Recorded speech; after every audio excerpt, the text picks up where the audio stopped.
Fine student, class number 34 Indian polity. तो पिछले class में हम लोग आर्टिकल 21 के बारे में समझे। Very very important article. एक के गोपालन केस हमने समझा, करेक्ट। और उसके बाद हम लोग मानेका गांधी केस भी देखे थे कि कैसे 1978 का जो मानेका गांधी का जो हिस्टोरिकल जो केस है, कैसे सुप्रीम कोर्ट ने राइट टू पर्सनल लिबर्टी को, right to life and personal liberty को किस तरह बड़ा बनाया है। तो पिछले क्लास में हम लोग समझ चुके हैं आर्टिकल 21 के बारे में। और आज की क्लास में आर्टिकल 21 से जो संबंधित टॉपिक है, जो कॉन्टेम्पररी इशू है, उसको देखने जा रहे हैं। तो जब राइट टू लाइफ है तो राइट टू डाई भी तो होना चाहिए, यानी कि जब जीने का अधिकार है तो मरने का अधिकार भी तो होना चाहिए। बात समझे ना। तो इस चीज़ के बारे में हम लोग बहुत ही अच्छे तरीके से समझेंगे। और देखो, जैसे कि जानते हो, हालांकि ये मैंने कई बार बताया है, तुम लोग का ये नोट्स थोड़ा पुराना है, हाँ, तो बट जो इश्यूज़ है वो इश्यूज़ अभी भी रिलेवेंट है। तो सुप्रीम कोर्ट ने उस समय 4-5 साल पहले एक अपना लैंडमार्क जजमेंट दिया था कि जब राइट टू लाइफ है तो राइट टू डाई भी होना चाहिए, मरने का अधिकार भी है। क्यों? क्योंकि मानेका गांधी केस में सुप्रीम कोर्ट ने अपने जजमेंट को ठीक किया जो ए.के. गोपालन केस में दिया था, और मानेका गांधी केस में ये स्थापित किया है बात को कि जो बॉडी है वो केवल बॉडी ही नहीं है, वो केवल इंडिविजुअल का बॉडी भी नहीं है, उसमें ह्यूमन डिग्निटी का भी अंश होना चाहिए, उसमें ह्यूमन डिग्निटी का एलिमेंट भी होना चाहिए। तो सभी नागरिक को, सिटीजन को जिस तरह जीने का अधिकार है तो मरने का अधिकार भी तो है। मरने का अधिकार, सुसाइड नहीं है बाबू, मरने का अधिकार है। तो अब यहाँ पे हम लोग समझेंगे पैसिव यूथेनेसिया क्या होता है और एक्टिव यूथेनेसिया क्या होता है। जब इस मुद्दा को समझोगे तभी राइट टू डाई के बारे में समझ पाओगे ठीक से।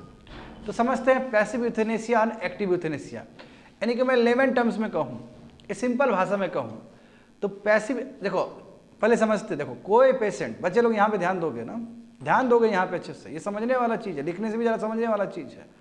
मान लो कोई ऐसा पेशेंट है जो वेजिटेटिव स्टेट पे है। वेजिटेटिव स्टेट का मतलब है कि कुछ नहीं कर सकता, वो लगभग वो पैरालाइज हो गया, उसका बॉडी भी नहीं हिल पा रहा है, वो कोमा वाला स्टेज में है, दैट्स कॉल्ड वेजिटेटिव स्टेज। और कुछ नहीं कर सकता है, बस वो दुआ कर रहा है कि कब हम मर जाएं। क्यों? क्योंकि शरीर में पीड़ा हो रहा है। जो शरीर में पीड़ा हो रहा है, आप यदि आप वेजिटेटिव स्टेट में हो तो शरीर में बहुत पीड़ा होता है कि फालतू का लाइफ लॉन्ग हो रहा है। यदि जितना जल्दी देहांत हो जाए, जितना जल्दी मर जाए, उतना ही जल्दी छुटकारा मिल जाएगा बॉडी से। तो होता है इस तरह का चीज़, दैट्स कॉल्ड वेजिटेटिव स्टेट। तो अब यहाँ पे समझना है कि जो आदमी का स्थिति इतना ख़राब है, जो वेजिटेटिव स्टेट में है, कोमा स्टेट में, जिसका रिकवरी हो ही नहीं सकता है, कंफर्म है कि उसका रिकवरी नहीं हो सकता, चाहे वो 20 साल बेड पे रहे या 30 साल बेड पे रहे, उसका रिकवरी पॉसिबल ही नहीं है। तो इस केस में दो चीज़ आता है, पैसिव यूथेनेसिया और एक्टिव यूथेनेसिया। पैसिव यूथेनेसिया का मतलब क्या है कि जो भी मेडिकल सपोर्ट है, जो भी मेडिकल इक्विपमेंट उसके ऊपर लगा हुआ है और जिसके वजह से वो और भी लंबा जीने वाली है, और जैसे यहाँ पे ट्यूब लगा रहता है ना, इस तरह ट्यूब लगा रहता है, बेड होता है, बहुत सारे इक्विपमेंट लगे होते हैं। तो पैसिव यूथेनेसिया में क्या क्या आता है कि डेलिबरेटली जो भी इक्विपमेंट लगा हुआ है जिसकी वजह से उसका लाइफ और लंबा जा सकता है वेजिटेटिव स्टेट से, उसको डेलिबरेटली कम कर देना, रोक देना उसको। यानी कि जो ड्रग्स, दवाई दिया जा रहा है, अब दवाई बंद कर दिया गया। जो उसको लाइफ सपोर्ट मिल रहा है वो लाइफ सपोर्ट बंद कर दिया गया। इससे क्या होगा कि जो वो 10 साल में मरने जा रही है वो बहुत जल्दी ही उनका डाई हो जाएगा, क्योंकि आफ्टर ऑल वो भी अब लाइफ को जीना नहीं चाहती है, क्योंकि आफ्टर ऑल वो भी तो वेजिटेटिव स्टेट में है, वो भी मरना चाह रही है। तो पैसिव यूथेनेसिया समझ गए ना, जहाँ पे डेलिबरेटली जो इक्विपमेंट और ड्रग्स जो दिए जा रहे थे पहले ताकि उसका लाइफ और लॉन्ग चल सके, उसको डेलिबरेटली रोक देना। बट एक्टिव यूथेनेसिया क्या है? एक्टिव यूथेनेसिया थोड़ा अनएथिकल है। क्यों? क्योंकि उसमें क्या है कि अलग से दवाई दिया जाएगा उसको मारने के लिए। तो मुद्दा गया सुप्रीम कोर्ट में, तो सुप्रीम कोर्ट में मामला गया ये कि क्या पैसिव यूथेनेसिया को या क्या एक्टिव यूथेनेसिया को अलाउ करे भारत में। तो सुप्रीम कोर्ट ने कहा कि पैसिव यूथेनेसिया आप कर सकते हैं, एक्टिव यूथेनेसिया नहीं, क्योंकि एक्टिव यूथेनेसिया आप डेलिबरेटली मार रहे हो ड्रग्स देख के, दवाई देख के अलग से। मगर पैसिव यूथेनेसिया क्या है कि जो भी आप मेडिकल जो भी आप सपोर्ट दे रहे थे उसको आपने विड्रॉ कर दिया। तो क्या है कि जो आदमी 10 साल में 20 साल में मरने वाला है वो पहले ही मर जाएगा। और क्यों? क्योंकि आफ्टर ऑल उसको मरने का भी अधिकार है, क्योंकि वो जी नहीं पा, वो जीने के बाद भी नहीं जी पा रही है वो, या जीने के बाद भी नहीं जी पा रहा है वो। समझ गए? तो देखो अब मैं कोट करता हूँ, समझो बात को। Passive euthanasia, this is the mode of ending life in which physician a doctor is given an option not to prescribe death for the hopelessly ill patient or ending the life by deliberately withholding of drugs or other life sustaining treatments। यानी कि जो भी treatment चल रहा था, जो भी उसको दवाई दिया जा रहा था जिसकी वजह से उसका लाइफ और प्रोलॉन्ग चल रहा था, लंबा चल रहा था, उसको डेलिबरेटली रोक देना। यानी कि 10 साल में जो मौत होने वाला है वो 1 साल में 1.5 साल में ही मौत हो जाएगा। समझ गए? बट एक्टिव यूथनेसिया का मतलब क्या है? एक्टिव यूथनेसिया का मतलब कि जहां पे मारा जा रहा है डेलिबरेटली, हाँ, ओवरडोज ऑफ पेन किलर देके या फिर कोई ड्रग्स देके। समझ गए ना? तो active euthanasia is when death is brought, quote to quote देखना है उस नोट्स में, यहाँ ध्यान दो, नोट्स में ध्यान दो। Active euthanasia is when death is brought about by an act by, for example, when a person is killed by being given an overdose of painkillers। बहुत ज़्यादा पेन किलर्स दे दिए, अलग ड्रग्स दे दिए, तो deliberately आप मार रहे हो। दोनों का मतलब अलग है, दोनों में ही आफ्टर ऑल हम जो भी पेशेंट जो कोमा में है, वेजिटेटिव स्टेट में, उसको हम चाहते हैं कि वो डिग्निफाइड लाइफ ही मरे, मतलब दोनों का तरीका अलग है। हाँ, तो इसका मतलब क्या है कि बहुत ही ये कंट्रोवर्शियल चीज़ है। आफ्टर ऑल क्या किसी पेशेंट्स को मारा जा रहा है डायरेक्टली और इनडायरेक्टली। पैसिव यूथनेसिया में इनडायरेक्टली मारा जा रहा है और एक्टिव यूथनेसिया में डायरेक्टली मारा जा रहा है, तो डिबेट होगा ही होगा। तो इसलिए पैसिव यूथनेसिया जो है वो लेस बैड है। बैड तो है वो भी, क्योंकि डेलिबरेटली आपने इक्विपमेंट हटा दिया, डेलिबरेटली आप जो ड्रग्स दे रहे थे वो आपने हटा लिया, लेस बैड है as compare to active euthanasia.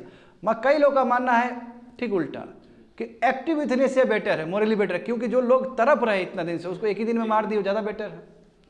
तो इसका मतलब एक बहुत वाइडर डिबेट होगा इसके ऊपर। अब भारत में भी ये डिबेट चला, मगर सुप्रीम कोर्ट ने जो निर्णय लिया, सुप्रीम कोर्ट ने कहा कि सही बात है, राइट टू लाइफ में राइट टू डाई भी है। जो इस तरह के जो पेशेंट्स हैं जो जीने के बाद भी नहीं जी पा रहे हैं, क्योंकि वेजिटेटिव स्टेट से गुजर रहे हैं, हाँ, कोमा वाला स्टेट से गुजर रहे हैं, जिसका रिकवरी हो ही नहीं सकता फ्यूचर में, इनको भी मरने का अधिकार है। मगर एक्टिव यूथनेसिया अलाउ नहीं करेंगे हम, पैसिव यूथनेसिया हो सकता है।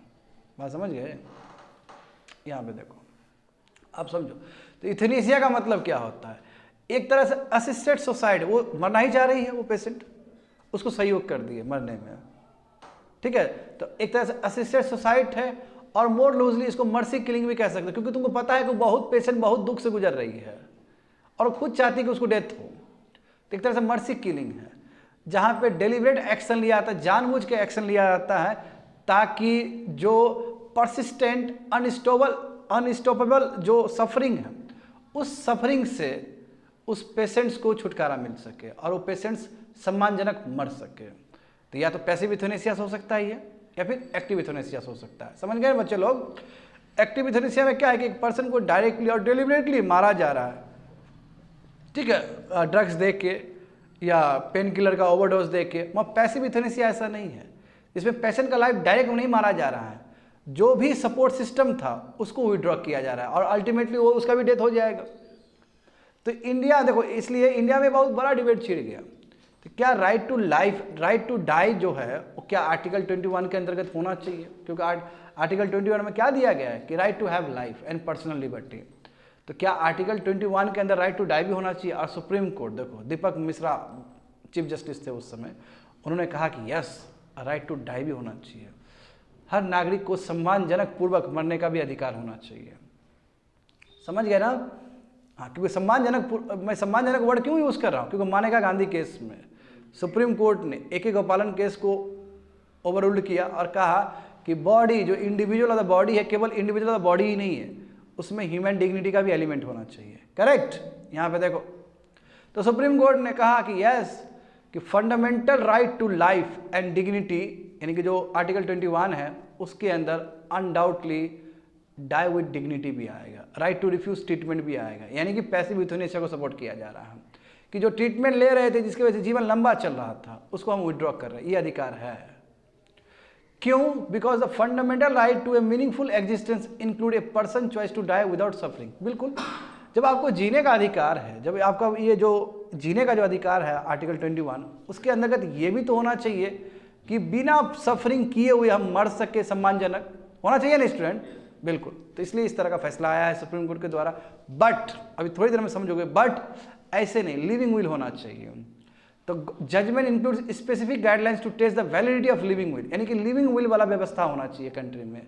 अब लिविंग विल के बारे में थोड़ा देर में समझोगे, अभी नहीं समझ पाओगे, जो कि सर्टिफाइड होना चाहिए। जैसे अभी मैं बताता हूँ लूजली टर्म में, देखो यहाँ पे जैसे अभी हेल्दी है, हम अभी हेल्दी है ना, अभी पढ़ा रहे हैं तुम लोग को, अभी हेल्दी है तो एक लिविंग विल होगा, ठीक है, डायरेक्टिव विल भी कहो। तो अभी मैं लिखना चाहता हूँ कि यदि मैं वेजिटेटिव स्टेट में गया फ्यूचर में तो मेरा ट्रीटमेंट किस तरह होना चाहिए, क्योंकि अभी तो मैं पूरी तरीके से होशो-हवास में हूँ। तो अभी मैंने लिविंग विल लिख दिया। अब मान लो कि ऐसा स्थिति हुआ, हमारा एक्सीडेंट हुआ, कुछ भी हुआ और जिसकी वजह से हम कोमा स्टेज में चले गए, हम वेजिटेटिव वाला स्टेज में चले गए, हम पैरालिसिस स्टेज में, जहाँ हम कम्युनिकेट ही नहीं कर पा रहे हैं, तो उस समय डॉक्टर हमारा लिविंग विल को देखेगा और वो देखेगा, पढ़ेगा कि बोलेगा अच्छा ये चाहता था कि यदि इस तरह का सिचुएशन आए तो किस तरह का ट्रीटमेंट हो। तो हम उसमें लिखे हैं, लेट से हमने लिखा है कि हमको ट्रीटमेंट नहीं मिलना चाहिए और हमको जल्द से जल्द मार देना चाहिए, क्योंकि हम जीना नहीं चाहते उस तरह का लाइफ। या फिर हम ये भी लिख सकते हैं कि नो, हमको मेडिकल सपोर्ट मिलना चाहिए, हम फिर भी हम जीना चाहते हैं, दोनों ही केस हो सकता है ना। तो इसलिए जजमेंट में कहा कि स्पेसिफिक विल वाला ये जो तुम्हारा लिविंग विल, ये वाला कॉन्सेप्ट होना चाहिए, सर्टिफाइड होना चाहिए, और कैसे इसको इम्प्लीमेंट करें, ये सभी चीज़ होना चाहिए। तो देखो बहुत सारे कंट्री में लिविंग विल होता है, very simple. The guidelines also cover a situation where there is a no living will. यदि लिविंग विल ना हो, जरूरी थोड़ी क्या अभी 140 करोड़ आदमी ही लिविंग विल बनाए, यदि लिविंग विल ना हो तो कैसे पैसिव यूथेनेसिया दे के उसका लाइफ खत्म किया जाए। पैसिव यूथेनेसिया मतलब क्या कि डेलिबरेटली आपने क्या क्या विड्रॉ कर दिया, मेडिकल सपोर्ट सब, ड्रग्स सब जो दे रहे थे उसको खिला रहे थे वो बंद कर दिया आपने। तो यदि लिविंग विल नहीं है तो कैसे पैसिव यूथेनेसिया के द्वारा, कैसे जो पेशेंट जो कि प्रॉब्लम फेस कर रहा है, कैसे उसका लाइफ को एंड करें। होप सो बच्चे लोग समझ में आ रहा होगा तुम लोग को जो बैठे हो क्लास में।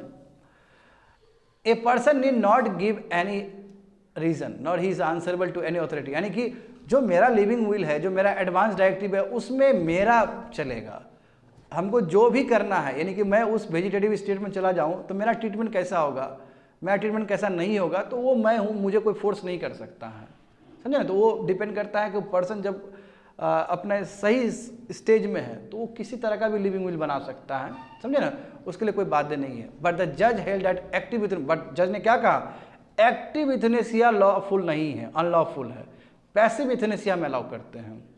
बात समझे, right to die with passive euthanasia, ये सुप्रीम कोर्ट का एक लैंडमार्क जजमेंट है, समझे। उस समय 2018 में ये जजमेंट हुआ था सुप्रीम कोर्ट का, 2018 में दीपक मिश्रा थे उस समय चीफ जस्टिस। एनीवे यहाँ पे देखो, तो लिविंग विल समझना पड़ेगा ना तुमको। लिविंग विल का मतलब क्या है, एडवांस डायरेक्टिव का मतलब वही लिविंग विल को ही एडवांस डायरेक्टिव कहते हैं। तो ये एक रिटन डॉक्यूमेंट है जहाँ पर्सन देखो what type of medical treatment they would like, यानी किस तरह का मेडिकल ट्रीटमेंट वो चाहता है जब वो ऐसा बीमार हो जाए जहाँ पे वो कुछ बोल ही नहीं पा रहा है। तो अभी हम फ्रेश है ना, अभी बहुत तंदुरुस्त है ना, तो अभी हम लिख रहे हैं कि यदि हम बहुत ज़्यादा बीमार हो जाए और ऐसा स्थिति मेरा आ जाए कि जहाँ हम कम्युनिकेट ही नहीं कर पाए, तो ये मेरा लिविंग विल में हम जो चाहते हैं वो हम कर सकते हैं, आप लोग कर सकते हैं, डॉक्टर लोग कर सकता है, समझे ना। It is a written document when a person says what type of medical treatment they would like if they become so ill and certain to die and are unable to communicate their wishes about their treatment. Hope so समझ में आ गया होगा बच्चे लोग, इतना simple English. It is all, इसलिए इसको advance directive भी कहते हैं, यानी कि पहले से निर्देश जारी करना, इसलिए एडवांस डायरेक्टिव है और ये लीगल डॉक्यूमेंट है विद्यार्थी लोग, ये लीगल डॉक्यूमेंट है। तो ये जो लिविंग विल्स है या फिर जो एडवांस डायरेक्टिव्स है, only when some on faces like, ये तभी का पॉसिबल है जबकि लाइफ थ्रेटनिंग सिचुएशन से गुजर रहा है, वही वेजिटेटिव स्टेट से गुजर रहा है, कोमा से गुजर रहा है, जहाँ से रिकवरी कोई पॉसिबल ही नहीं है, और जहाँ पे जो पेशेंट है वो कम्युनिकेट ही नहीं कर पा रहे कि किस तरह का ट्रीटमेंट उसको होना चाहिए। कई बार होता है ना स्थिति, जैसे अरुणा बाग का हुआ था, उनका हुआ था, अभी मैं बताऊंगा थोड़ी देर में, तो कम्युनिकेट ही नहीं कर पाए थे किस तरह का ट्रीटमेंट होना चाहिए। देखो एनीवे बहुत सारे कंट्री है वर्ल्ड में, यूएसए, आयरलैंड, जर्मनी, ठीक है, जहाँ पे लॉ भी पास किया गया है कि यस एडवांस केयर डायरेक्टिव्स होना चाहिए। तो बिल्कुल इंडिया भी उस तरफ बढ़ना चाह रहा है, सिंपल सी बात है। सुप्रीम कोर्ट ने भी इस चीज़ को सीरियसली लिया है। अब देखो लिविंग विल क्या है, तो लिविंग विल एक कॉन्सेप्ट है जहाँ पेशेंट क्या कहता है कि patient gives consent that allows withdrawal of life support, उसका लाइफ सपोर्ट खत्म कर दिया जाए यदि वो वेजिटेटिव स्टेट से गुजर रहा है तो, क्योंकि उसके पास कोई चांस ही नहीं है सर्वाइवल का। सही बात है ना। हाँ, फॉर एग्जाम्पल देखो, इनके सब अनकॉन्शियस पर्सन जो प्रॉब्लम से गुजर रहे हैं, जैसे एग्जाम्पल हो गया टर्मिनल इलनेस है, लाइफ थ्रेटनिंग इंजरीज है, तो डॉक्टर्स और हॉस्पिटल, डॉक्टर और जो मैनेजमेंट है, हॉस्पिटल का जो मैनेजमेंट है, वो कंसल्ट करेगा उसका लिविंग विल का, यदि उसका लिविंग विल बना है तो, और फिर देखेगा कि क्या इसको असिस्टेड ब्रीदिंग, ये जो ट्यूब ब्रीदिंग जो चल रहा है, इसको देना चाहिए कि नहीं देना चाहिए। और इसने लेट से मेडिकल अपने लिविंग विल में ये लिखा है कि हमको ट्यूब फीडिंग नहीं चाहिए, हमको असिस्टेड ब्रीदिंग नहीं चाहिए, इस तरह का हमको इस तरह का सस्टेनिंग ट्रीटमेंट नहीं चाहिए, तो उसको हटा दिया जाएगा और फिर पैसिव यूथनेसिया के थ्रू उसको राइट टू डाई का पूरा मौका मिलेगा, यानी कि उसको मरने का पूरा अधिकार मिलेगा। समझ गए ना। इसलिए हम कह सकते हैं कि ये टाइप ऑफ एडवांस डायरेक्टिव है that may be used by a person before incapacitation. देखो बहुत इंपॉर्टेंट है कि जब तंदुरुस्त है तब की बात है, अभी तंदुरुस्त है हम अभी बनाएंगे, ऐसा नहीं ना उस समय वेजिटेटिव स्टेट में चले जाएगा तो वहाँ से तो वो बोल ही नहीं पाएंगे हम लोग। तो जब आप कैपेसिटी में हो, जब आप तंदुरुस्त हो, आपका बॉडी चल रहा है, उस समय बनाने का बात है। समझे ना कि आप किस तरह का ट्रीटमेंट लेना चाहते हो, क्या आप उस समय रिजेक्ट करना चाहते हो ट्रीटमेंट, वो सभी चीज़ हमें लिखना है लिविंग विल में। अब देखो बिल्कुल इनका ही मैं बात कर रहा था, अरुणा शानबाग। देखो इनके साथ में गलत चीज़ हुआ, ठीक है, इनके साथ दुष्कर्म हुआ और जिसकी वजह से ये बहुत लंबा वेजिटेटिव स्टेट में चली गई, तो मामला सुप्रीम कोर्ट में पहुंचा। लगभग ये 30-40 साल तक रही, ये नर्स थी, ठीक है। अब इनका स्टोरी जाकर पढ़ लेना गूगल में, बहुत ही दया आएगा इनके ऊपर। बहुत ही एक्टिव नर्स थी और इनके साथ दुष्कर्म हो गया, उसके बाद ये वेजिटेटिव स्टेट में चली गई। मगर देखो जितने भी बाकी जो नर्स थे, बाकी जो डॉक्टर थे, इतना इनको पसंद करते थे कि टोटल नर्स ने और डॉक्टर ने इनको टेक केयर किया 30-40 साल तक वेजिटेटिव स्टेट में। तो मामला सुप्रीम कोर्ट में जाएगा ना पैसिव यूथनेसिया और एक्टिव यूथनेसिया का, कि बेचारी जो इतना प्रॉब्लम से गुजरी है अरुणा शानबाग, इतना कि इनका लाइफ ख़त्म कर दिया जाए। तो इसलिए ये अरुणा शानबाग का जो केस है, उसी केस से ये सब कॉन्सेप्ट आया, एक्टिव यूथनेसिया और पैसिव यूथनेसिया सबका। समझे ना। उससे पहले ये भी देखो, लॉ कमीशन अपने रिपोर्ट में भी 196 जो रिपोर्ट है 2002 में जो पब्लिश किया गया, उसमें भी कहा कि यस पैसिव यूथनेसिया होना चाहिए, मगर कहा गया कि लॉज नहीं बनना चाहिए इसके ऊपर। ये अपना लॉ कमीशन का अपना रिकमेंडेशन है। तो अरुणा शाहबाग केस जो 2011 में, वहाँ पे सुप्रीम कोर्ट ने, देखो उस समय सुप्रीम कोर्ट ने लीगलाइज किया कि ठीक है आप पैसिव यूथनेसिया दे सकते हो, कोई दिक्कत नहीं, पैसिव एक्टिव यूथनेसिया नहीं। तो 2011 में ही जजमेंट आ गया था because of Aruna Shanbaug case. समझे ना। हाँ, कि यदि कोई यदि पेशेंट परसिस्टेंट वेजिटेटिव स्टेट में, यानी कि जहाँ से रिकवरी पॉसिबल ही नहीं है, वो एक तरह से कोमा वाला स्टेज में, जहाँ पे बॉडी वॉडी भी हिल नहीं रहा है, वो अनकॉन्शियस है, तो उस चीज़ में आप कर सकते हैं। But according to the court the decision of patient must be informed decision, यानी कि पेशेंट्स को पता होना चाहिए कि पेशेंट का क्या इच्छा है। आप पेशेंट का इच्छा के लिए जानते हो कि उस समय पेशेंट कुछ बोल नहीं सकती है, तो उसी के लिए लिविंग विल।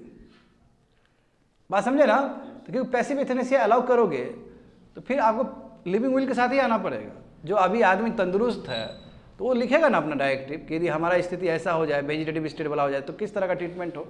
सिमिलरली देखो यहाँ पे 241 रिपोर्ट जो लॉ कमीशन का है, उसमें भी ये कहा गया बात कि यस बिल्कुल विड्रॉल ऑफ लाइफ सपोर्ट होना चाहिए सर्टन काइंड ऑफ पीपल के लिए, ठीक है। जैसे जो परसिस्टेंट वेजिटेटिव स्टेट से गुजर रही है, जो इरिवर्सिबल कोमा, यानी कोमा ऐसा कोमा कि कोमा से ठीक ही नहीं हो सकता उस टाइप का, या अनसाउंड माइंड है जहाँ पे मेंटल कैपेसिटी नहीं है डिसीजन लेने का, तो उन लोग के ऊपर पैसिव यूथनेसिया यूज़ किया जा सकता है ताकि वो लोग मरे तो सम्मानजनक तरीके से मरे।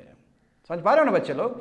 तो सुप्रीम कोर्ट का जो guidelines from the law the land regarding euthanasia and till the time active euthanasia is still not, यानी कि पैसिव यूथनेसिया तो सुप्रीम कोर्ट ने अलाउ कर दिया ना बच्चे लोग, तो अब ये ड्यूटी है पार्लियामेंट का उसके ऊपर लॉ लाने का। मगर एक्टिव यूथनेसिया लीगल नहीं होगा कंट्री में। एक्टिव यूथनेसिया यू नो कि जहाँ पे डेलिबरेटली ड्रग्स दिया जा रहा है, ओवरडोज दिया जा रहा है पेन किलर सबका, ताकि वो मर सके जल्दी, ये अलाउड नहीं है भारत में।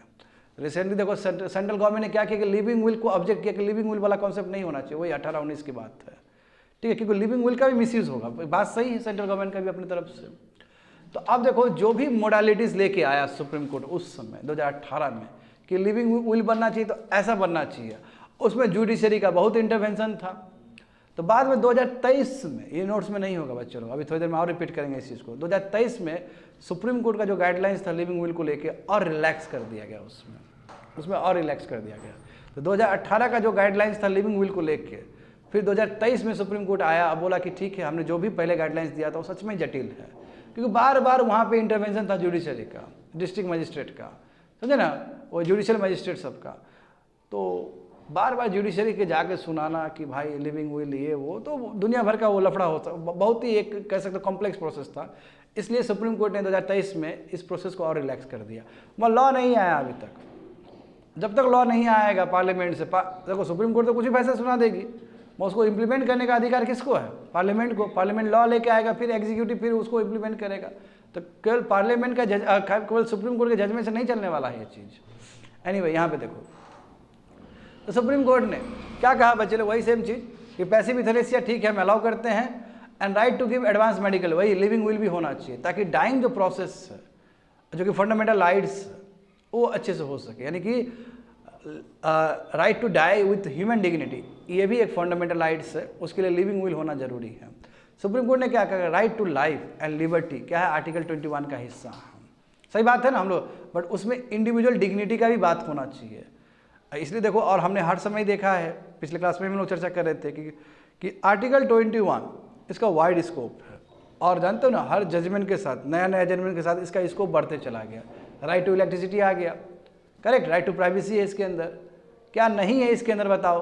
तो ये बोला कि court has expanded the spectrum of article 21 to include within its right to life with dignity as a component of right to life and liberty. ये तो मानेका गांधी केस में हुआ कि नहीं हुआ ये चीज़, कि आदमी को पूरा अधिकार है डिग्निटी के साथ जीने का। तो मानेका गांधी केस एक हिस्टोरिकल केस है आर्टिकल 21 के लिए, क्योंकि डिग्निटी वाला एलिमेंट वो मानेका गांधी केस में ही ऐड हुआ। और उसके बाद जानते हो कि बहुत सारे अलग अलग केसेस में अलग अलग चीज़ ऐड हुए आर्टिकल 21 के अंतर्गत, और उसमें राइट टू इलेक्ट्रिसिटी भी था, जो कि पिछले क्लास में तुम लोग जान चुके हो।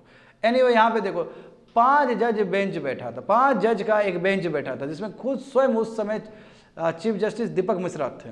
तो उन्होंने ही ये बहुत ही निर्णायक जजमेंट दिया था कि yes, right to die with dignity भी एक फंडामेंटल राइट है। बात समझे ना?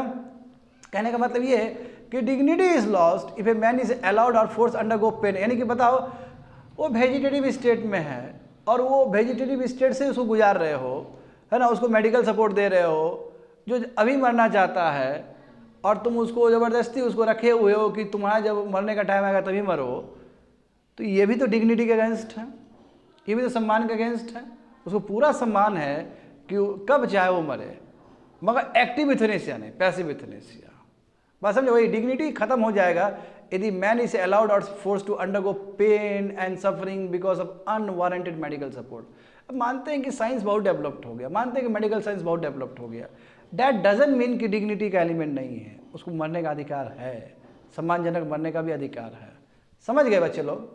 यहाँ पे देखो, तो लिविंग विल क्या है बच्चे लोग जानते हो? लिविंग विल वही कि अभी तो आप हेल्दी हो, अभी तो आप साउंड माइंड हो, कोई दिक्कत नहीं है, हेल्दी और साउंड माइंड हो, कोई दिक्कत नहीं है ना। तो उस समय आपने क्या क्या इन्फॉर्म किया कि किस तरह का आपका ट्रीटमेंट होना चाहिए जब आप वेजिटेटिव स्टेट से गुजरोगे, जब आप कम्युनिकेट नहीं कर पाओगे, तो उसी के लिए लिविंग विल बना है। देखो वहाँ पे यानी कि क्लियर टर्म में आपको लिखना है, अनएम्बिगियस टर्म का यूज़ करना है, यानी कि क्लियर क्रिस्टल क्लैरिटी में लिखना है। अब ऐसा नहीं कि समझे ना कि भेग में लिख रहे हो, तो भेग में लिखोगे तो फिर वेजिटेटिव स्टेट में चले जाओगे तो फिर डॉक्टर को डिसाइड करना मुश्किल हो जाएगा। हाँ, तो इसमें पूरा लिखना होगा कि ऐसा क्या सर्कमस्टेंसेस हो कि जहाँ पे लाइफ को विड्रॉ किया जाए, ट्रीटमेंट को रोक दिया जाए। तो सब सर्कमस्टेंसेस जो सिटीजन है अपने नॉर्मल कैपेसिटी में लिख रहे हैं जब वो हेल्दी है, समझे ना। इट्स ऑल्सो भी specified that will can be revoke. हाँ, एट द सेम टाइम इसमें ये भी होना चाहिए कि जो मेरा विल है उसको कभी भी रिवोक किया जा सकता है। रिवोक का मतलब क्या कि जिसको आज हम पूरा माइंड मेरा फ्रेश है, आज मैंने लिखा कि मेरा ट्रीटमेंट ऐसा होना चाहिए, अब फिर 6 महीने के बाद मेरे दिमाग में आया कि नो ऐसा ट्रीटमेंट नहीं होना चाहिए, दूसरे तरीके ट्रीटमेंट होना चाहिए, तो वो भी कर सकते हो, कोई दिक्कत नहीं है। बात समझे ना, किसी भी टाइम में आप रिवोक कर सकते हो अपना अर्ली लिविंग विल। हाँ, कर सकते हो, अनलेस आप वेजिटेटिव स्टेट में नहीं चले जाओ। वेजिटेटिव स्टेट में चले जाओगे तो फिर उसके बाद क्या कर पाओगे? कुछ नहीं कर पाओगे जी। हाँ, गार्जियन क्लोज रिलेटिव का होना चाहिए वहाँ पे, ठीक है, क्योंकि नॉमिनी बनेगा ना वहाँ पे। जब आप इतना कुछ, तो आपका सेल्फ अटेस्टेड थोड़ी चलेगा, क्योंकि किसी का जान लेना है, तो बड़ा बात है ना। स्टेट किसी का जान ले रही है, एक तो स्टेट कभी किसी का जान लेती नहीं है, और स्टेट यहाँ पे जान ले रही है किसी का, तो भाई नॉमिनी वाला होना चाहिए, वही नेम ऑफ द गार्जियन और क्लोज रिलेटिव। जो कहेगा कि चलो ठीक है, जो लिविंग विल में लिखा है इसी तरह से आप इसका ट्रीटमेंट कर दो, तो उसके लिए होना। बट ये प्रोसेस बहुत जटिल था 2018 गाइडलाइंस के हिसाब से। अब ये प्रोसेस क्या है तो समझो यहाँ पर देखो, अब प्रोसेस देखो समझो, लीगल प्रोसीजर क्या था कि that it shall be attested by 2 witnesses, 2 witness होना चाहिए। वो जो लिविंग विल लिखे हो तुम लोग, या जो नॉर्मल आदमी जो लिविंग विल लिखेगा, तो 2 वहाँ पर विटनेस होना चाहिए, और उस पर साइन होना चाहिए फर्स्ट क्लास जुडिशियल मजिस्ट्रेट का, यानी कि तुमको डिस्ट्रिक्ट कोर्ट दौड़ना पड़ेगा। कहने का मतलब ये, फिर मजिस्ट्रेट सेल्फ प्रिजर्व एक हार्ड कॉपी अपने पास रखेगा और एक soft copy each and forward to district court registry, फिर डिस्ट्रिक्ट कोर्ट रजिस्ट्री को भेजेगा वो judicial magistrate of first order. समझ रहे बच्चे लोग? एंड फिर एक कॉपी तुम्हारा लोकल गवर्नमेंट ऑफिशियल को जाएगा, चाहे वो तुम्हारा म्यूनिसिपैलिटी को जाए या फिर पंचायत को जाए, समझे ना। अब फिर वो क्या करेगा, who shall nominate A custodian for the will, फिर वो कस्टोडियन को अपॉइंट करेगा, यानी कि who shall nominate A custodian, यानी कि वो एक नॉमिनेट करेगा जो विल लिविंग विल को देखेगा, यानी कि लिविंग विल के लिए एक आदमी को अपॉइंट करेगा तुम्हारा लोकल गवर्नमेंट ऑफिशियल्स। बात समझ रहे हो ना? यहाँ पे देखो 3 प्रोसेस हो गया ना, एक जुडिशरी में जा रहा है, फर्स्ट ऑर्डर मजिस्ट्रेट के पास जा रहा है, फिर वो आगे फॉरवर्ड हो रहा है, एक कॉपी रख लिया, एक कॉपी फॉरवर्ड हुआ डिस्ट्रिक्ट कोर्ट रजिस्ट्री को, फिर कॉपी गया कहाँ पे, लोकल गवर्नमेंट ऑफिशियल्स को। लोकल गवर्नमेंट ऑफिशियल मतलब क्या, या तो पंचायत का या फिर म्यूनिसिपैलिटी का, सही बात है ना। Who shall nominate A custodian, अब एक वो कस्टोडियन अपॉइंट करेगा वो विल को देखने के लिए, मतलब एक आदमी अपॉइंट करेगा कि वो विल के हिसाब से काम हुआ कि नहीं हुआ, या काम होगा कि नहीं होगा। अब देखो ये 3 ही प्रोसेस में लग रहा होगा जटिल, आगे और प्रोसेस देखो बच्चों। पर उससे पहले ये समझ लो कि ये हम लोग समझ चुके हैं, पैसिव यूथनेसिया क्या है कि जो डेथ होने वाला उसको थोड़ा तेजी से कर देना, क्योंकि मेडिकल सपोर्ट आपने हटा लिया। बट एक्टिव यूथनेसिया अनलॉफुल है, but suicide is different. Suicide का अननेचुरल डेथ है ना, वो उसमें आप जबरदस्ती कर रहा है कोई, तो वो सुसाइड पैसिव यूथनेसिया और एक्टिव यूथनेसिया के साथ सुसाइड को कंपेयर नहीं करना है। और लिविंग विल का मतलब वही है कि जो अभी क्या बोला गया कि लिविंग विल पैसिव यूथनेसिया के लिए है, समझे। तो पैसिव यूथनेसिया यदि ओवरऑल देखोगे तो ये सही तरीका है तुम्हारा कि डाइंग प्रोसेस को जितना जल्दी हो सके उतना जल्दी कर दिया जाए, ताकि लोग सम्मानजनक मर सके। अब यहाँ पे देखो, अभी आएगा सब चीज़ आएगा, देखो एक बार प्रोसेस लीगल प्रोसीजर और मैं बताऊँगा थोड़ी देर में। उससे पहले देखो सुप्रीम कोर्ट का जजमेंट, सेम चीज़। सुप्रीम कोर्ट ने इस जजमेंट में ना एक ट्रायंगल को बैलेंस किया है। एक ट्रायंगल की ओर लाइफ है, एक मॉरलिटी है और एक एक्सपीरियंस ऑफ डाइंग है। ये तीनों चीज़ को बैलेंस करने का प्रयास किया। जीने का भी अधिकार है, eight the same time morality भी होना चाहिए, सम्मानजनक, ठीक है, और अनुभव जो है मरने का, ये तीनों चीज़ को बैलेंस किया है सुप्रीम कोर्ट ने अपने जजमेंट में। बात समझे ना। तो क्या लिखा गया देखो, escalating the process of death for reducing the period of suffering. सही बात है ना। यदि जो आप 10 साल में मरने वाले हो तो 10 साल तक ना सफ़र कर रहे हो, मैं उसको 10 साल से आपने क्या कर दिया, 2 साल कर दिया, तो कहीं ना कहीं ये अच्छा किया है। इससे जो मरीज है वेजिटेटिव स्टेट उसको फायदा हुआ। तो यदि आप डेथ प्रोसेस को, जो डेथ प्रोसेस जो 10 साल 20 साल का उसको आप शॉर्ट कर दिए, तो कहीं ना कहीं ये क्या है, तुम्हारा right to life with dignity है, समझे ना। और at the same time it also can be inferred as a right of self determination with autonomy, यानी कि मुझे पूरा अधिकार है कि मेरे बॉडी के साथ क्या किया जाए। ऑटोनॉमी नहीं होना चाहिए कि मेरे बॉडी के साथ क्या होना चाहिए। देखो ना, हमारे परदादा सब या जो बुजुर्ग लोग बोलते हैं कि हम यदि मर जाएंगे तो यहाँ पे लाश जलाना, यदि हम मर जाएंगे तो यहाँ पे लाश मेरा गाड़ना। तो वही है इच्छा, हर लोग भी इच्छा प्रकट करते हैं कि हम मर जाएं तो मेरा हरिद्वार में संस्कार कर देना, हम मर जाएंगे तो हमारा पिंडदान गया में जाके दे देना। तो बहुत सिंपल चीज़ है ये, तो लोग कहते ही हैं ये सब चीज़। देखो तो इसलिए क्या कि right of self determination with autonomy, यानी कि मुझे पूरा अधिकार है कि मेरे बॉडी के साथ क्या किया जाए। समझ गए ना। अब देखो लंबा रख दिया, वही चीज़ देखो सेम चीज़ बता चुके हैं, बार बार सेम ही चीज़ रिपीट हो रहा है। लंबा पेशेंट्स को रख दिया, तुम लाइफ प्रोलॉन्ग ट्रीटमेंट कर रहे हो, है ना, जस्ट बिकॉज अब तुम्हारा एडवांस टेक्नोलॉजी हो गया है, मेडिकल टेक्नोलॉजी एडवांस हो गया। दैट डजंट मीन कि उसके डिग्निटी के अगेंस्ट उसको लंबा तुम खींचो उसके लाइफ को।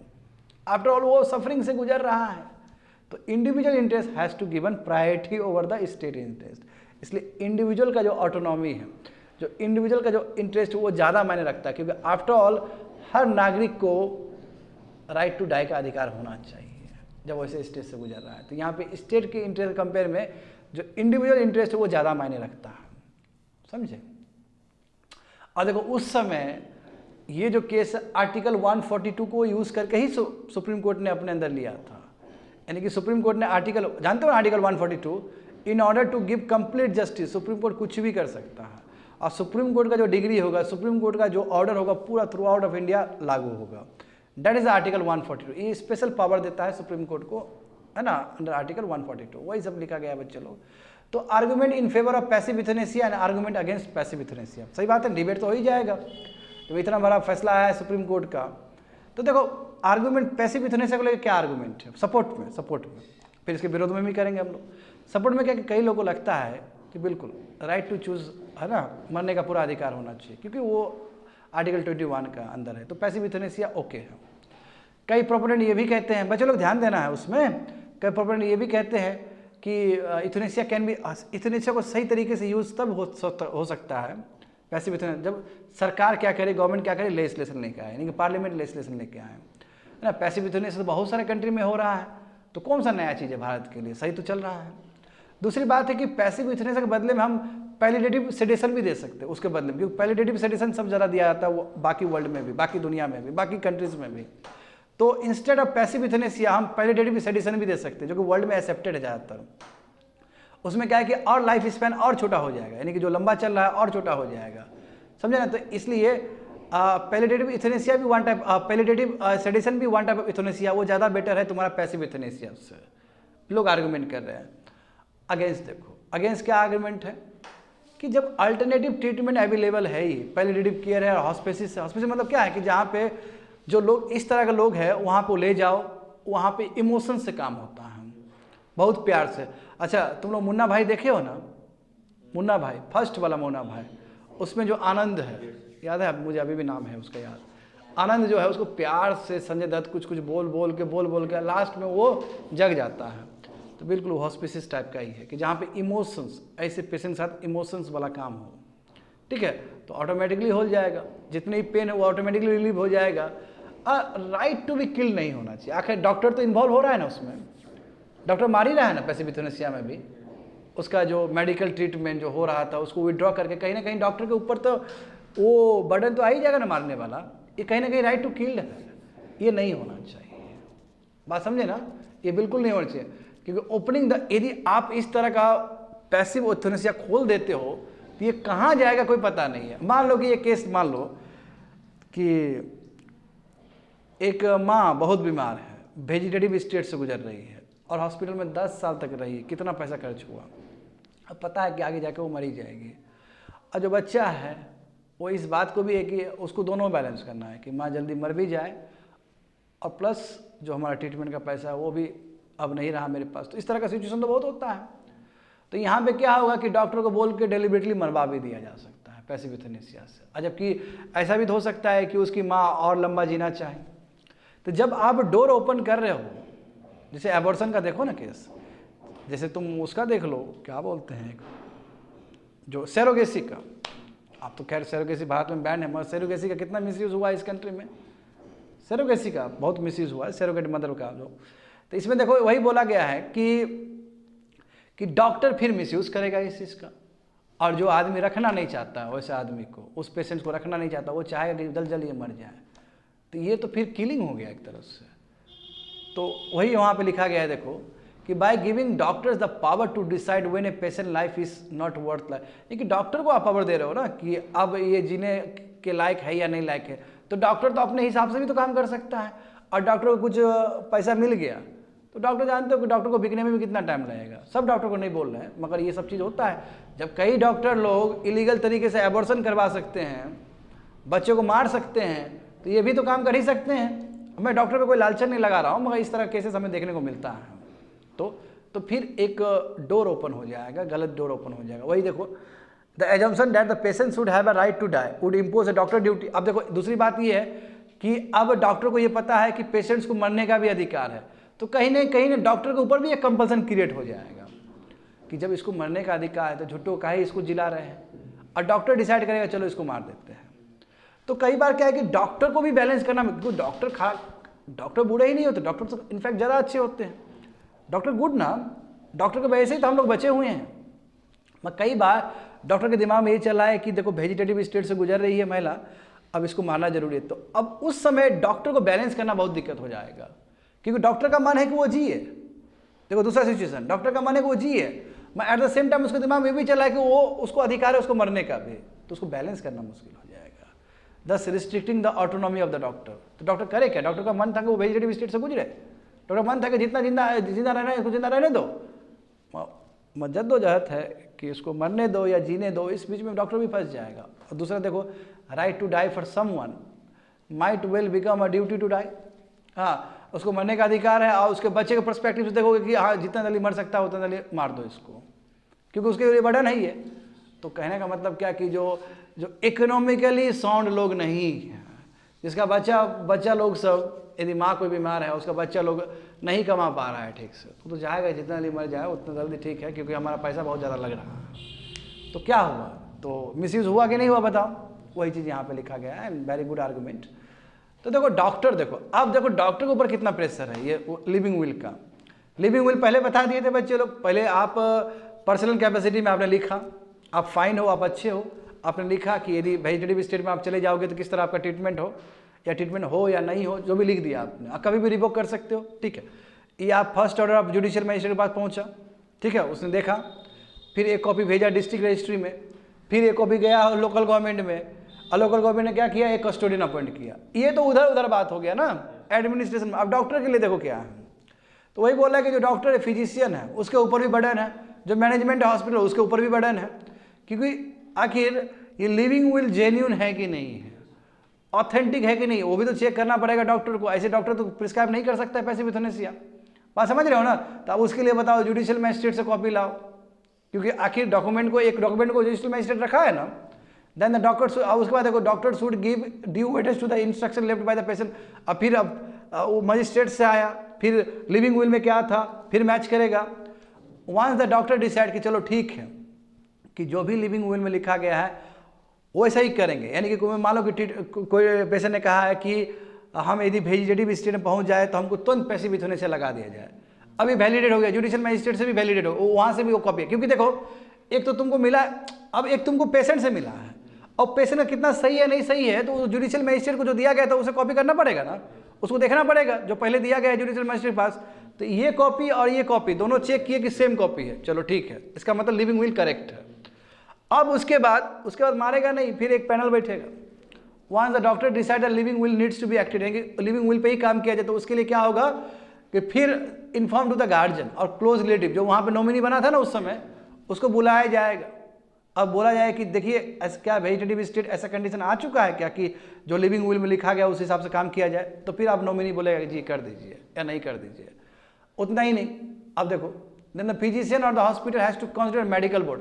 चलो उसने बोल दिया ओके कर दीजिए, यही इच्छा था इस आदमी का, तो अब मेडिकल बोर्ड बनेगा, ठीक है। मेडिकल बोर्ड में अब देखो क्या होगा, of head of treating department, यानी कि उस डिपार्टमेंट में जो सर्जन वाला डिपार्टमेंट उसका एचओडी होगा ना, वो बैठेगा, और 3 और एक्सपर्ट बैठेंगे जिसको बहुत अच्छा एक्सपीरियंस हो इस चीज़ में, कम से कम 20 साल का एक्सपीरियंस होना चाहिए उनको। अब देखो प्रोसेस देखो, समझे ना। And they have to visit, फिर ये लोग, फिर पैनल वाले लोग फिर जाएंगे डॉक्टर और उसके पेशेंट के पास और बोलेंगे रिलीज अ प्रीलिमिनरी ओपिनियन, कि देखेंगे कि देना चाहिए कि नहीं देना चाहिए। अभी लगेगा उस पैनल को, जिसमें एक खुद एचओडी बैठा हुआ है, 3 एक्सपर्ट बैठे हुआ है, 3 एक्सपर्ट को 20 साल का एक्सपीरियंस होना चाहिए, तो देखेगा सच में इसको ठीक है, इसको पैसे भी से दे दिया जाए या नहीं दिया जाए, तो यही चीज़ हो सकता है। अब देखो उसके बाद भी नहीं रुका है, उसके बाद ही प्रोसेस है, देखो ना तुम। तो चलो ठीक है, बोला कि चलो in case the medical board decide not to follow, मान लो कि डिसाइड किया कि नहीं पेशेंट्स को नहीं मारना है, देखो आधा प्रोसेस हो चुका है। अब मेडिकल बोर्ड डिसाइड करेगा नहीं पेशेंट को नहीं मारना है, तो फिर it can apply, district collector concern जाएगा वहाँ पे ये बात कि नहीं आपका मजिस्ट्रेट से आया था बात, हम रद्द करते हैं, अभी लिविंग विल पे हम एक्ट नहीं करने जा रहे। फिर ये जाएगा तुम्हारे डिस्ट्रिक्ट कलेक्टर कंसर्न के पास ये रिपोर्ट। एंड इन केस मान लो कि लिविंग विल हो गया, ओके हो गया कि नहीं इसको मारना ही है, तो डॉक्टर और the hospital has to inform district collector, फिर डिस्ट्रिक्ट कलेक्टर को इन्फॉर्म करना पड़ेगा जी इसको मारना है। अब फिर डिस्ट्रिक्ट कलेक्टर अपना ही एक मेडिकल बोर्ड के साथ आएगा क्रॉस चेक करने के लिए, बात समझ पा रहे हो ना। 2 मेडिकल बोर्ड बनना है, डिस्ट्रिक्ट कलेक्टर फिर एक मेडिकल बोर्ड बनाएगा जिसमें चीफ डिस्ट्रिक्ट मेडिकल ऑफिसर होंगे, उस डिस्ट्रिक्ट का चेयरमैन होंगे, और वो फाइनल डिसीजन लेंगे। मतलब किसी का नहीं हुआ, तो देखो अब बड़ा प्रॉब्लम। अब देखो अब इस चीज को लेके एग्जीक्यूटिव नहीं हो पा रहा था लिविंग विल, तो इसलिए मैं कह रहा हूं कि सुप्रीम कोर्ट 2023 में आया, अब बोला कि जहां 4-4, 5-5 जो मेंबर है उसको घटा दो, और जुडिशरी का जो इतना जो इंटरवेंशन है उसको भी कम कर दो, ये फैसला आया वहाँ पे। अब भी स्टिल कहोगे तो क्यूमरसम प्रोसेस ही है, इजी प्रोसेस नहीं है। That's it, completed.